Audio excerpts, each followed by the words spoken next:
tụ lên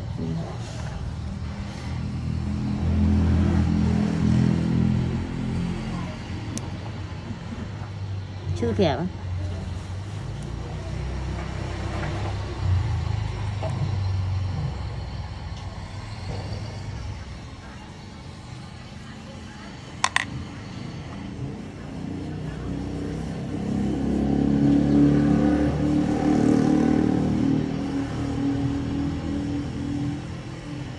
chọn lên được cồn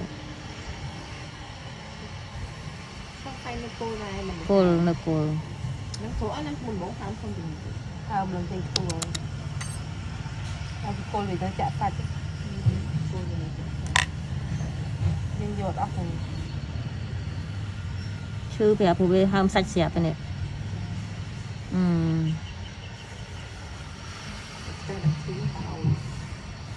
cái nhỉ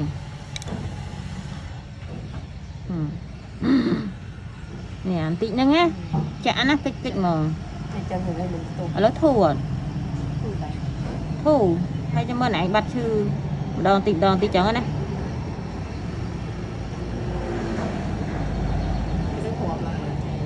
cái là ăn nọ mẹ làm thằng ăn nọ thì thu chương thì bây giờ cọt vậy phù mình đấy nhưng bây giờ cọt thôi bị chư một là buôn nằng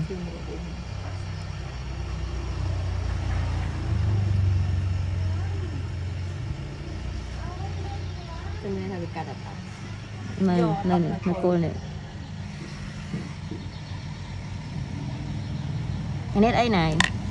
lục cái tía phải hào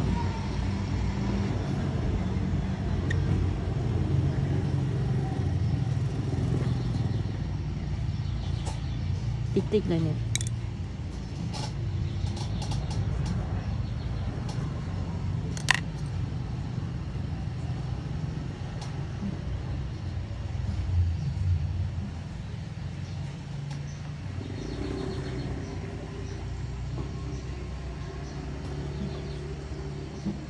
vì mà nhâm dây chanh đang màu này thì đạch màu ta xiên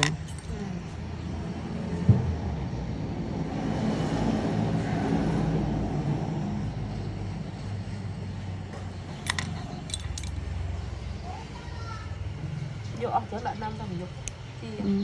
ta phải cái lá chứ chập làm chữ mò với nhá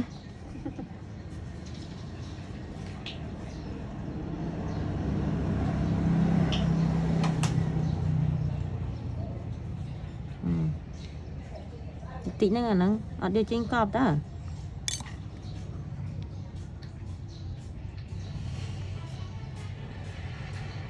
hao làm cái lịch mà